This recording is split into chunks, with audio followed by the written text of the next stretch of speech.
Where has your support come from? Because obviously you said that, there's definitely difficulties along the process. Well, I think we've been there for each other. That's the biggest support we've had.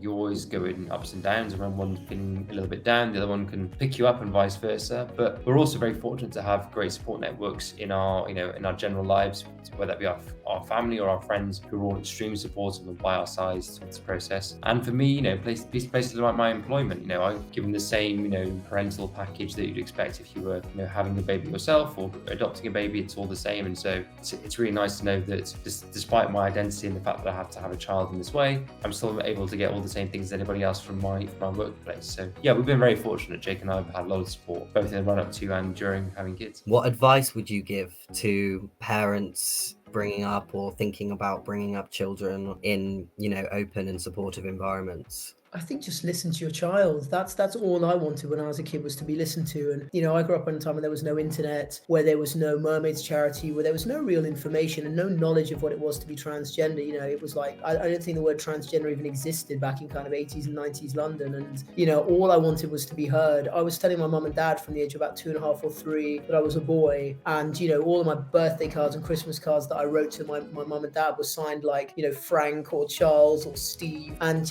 I knew who I was, and I just wanted them to listen, and they didn't. Whether it's listening to when they say, I like a boy at school, and your child is coming out as gay, or whether they're saying, I'd like to be called a different name or a different pronoun, or I really hate it when you call me she, or I really want to wear a dress or a pair of trousers, or I think it's just about listening to your child. But it is incredible how many people say, but what should I do? It's just just listen to them. It's not going to hurt you not to call your child by the correct pronouns. It's not going to hurt you to call them the name that they're asking you, or wear a certain type of clothing. It's really, really going to hurt them, and it's really, really going to hurt your relationship moving forward. So I think the answer is really, really obvious. I'm sure we can all guess the answer, but what has brought you joy recently? I just went on my maternity leave, so no more work for 6 months. That's pretty cool. Jake? Oh yes, and Jake too. Jake, and obviously our little puppy on its way.